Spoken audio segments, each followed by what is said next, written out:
wabarakatuh. Selamat pagi anak-anak. Bagaimana kabar kalian hari ini? Semoga selalu dalam lindungannya. Tetap sehat dan tetap semangat. Anak-anak semua, kemarin kita sudah belajar tentang kosakata mengenai pertumbuhan dan perkembangan manusia. Kali ini Ibu akan menjelaskan kembali pertumbuhan dan perkembangan manusia. Untuk lebih jelasnya, ikutilah penjelasan berikut ini.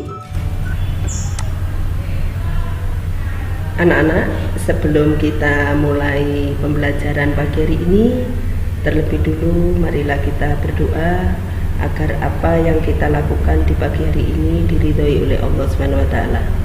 Berdoa, silakan.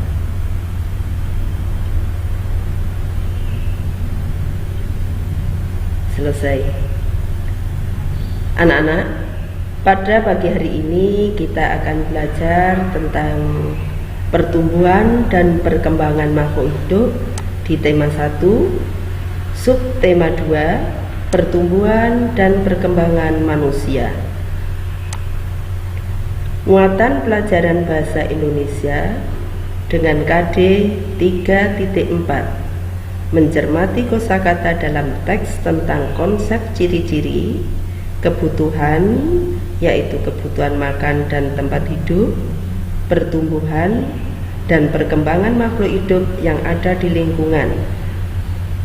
lingkungan setempat yang disajikan dalam bentuk lisan, tulis, visual, dan atau eksplorasi lingkungan. Apakah pertumbuhan dan perkembangan itu? Nah, marilah kita pelajari bersama-sama.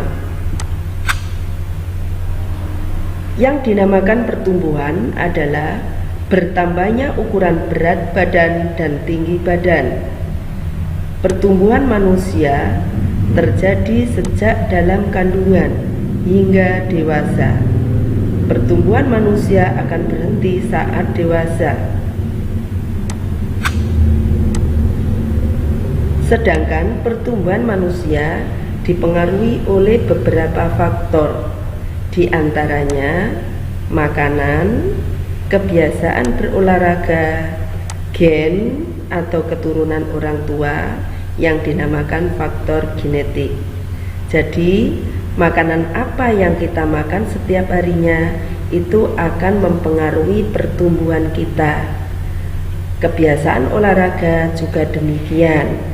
Kalau kita sering olahraga, maka pertumbuhan kita menjadi lebih baik lagi. Demikian pula untuk keturunan. Suatu contoh, papa kita badannya tinggi, kemudian mama kita badannya tinggi.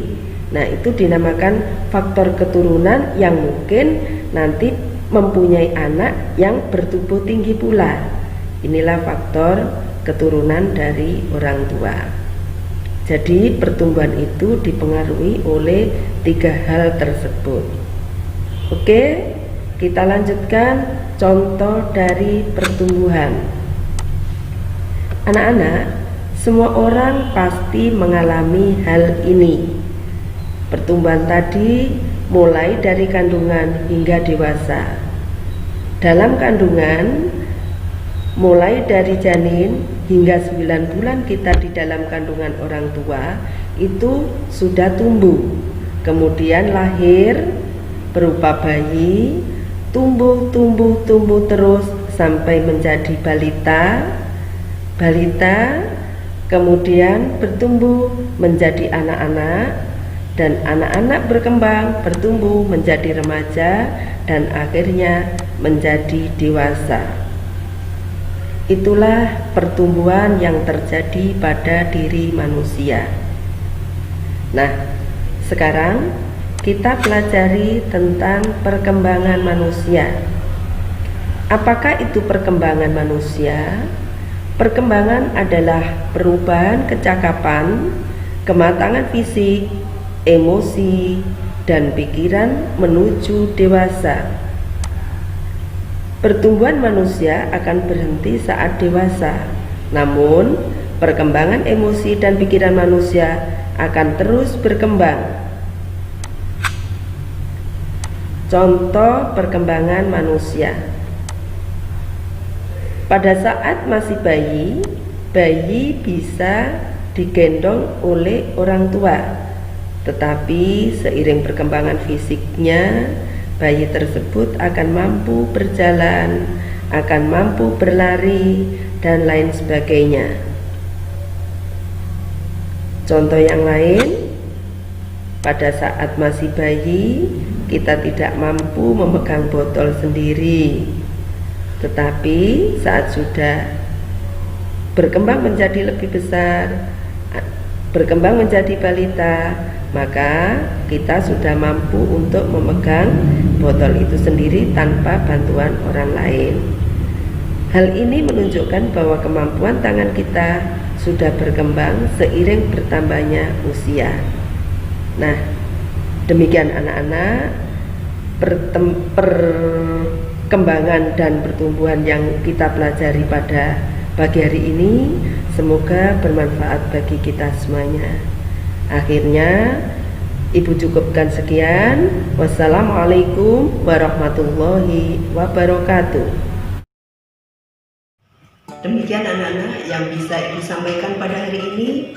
Semoga apa yang Ibu jelaskan tadi bermanfaat bagi kita semuanya, terutama bagi kalian semua, dan kita tetap sehat, tetap semangat dalam menjalankan PDR pada kesempatan ini. Semoga COVID segera berlalu. Akhirul kalam, wabillahi taufiq wal hidayah. Wassalamualaikum warahmatullahi wabarakatuh.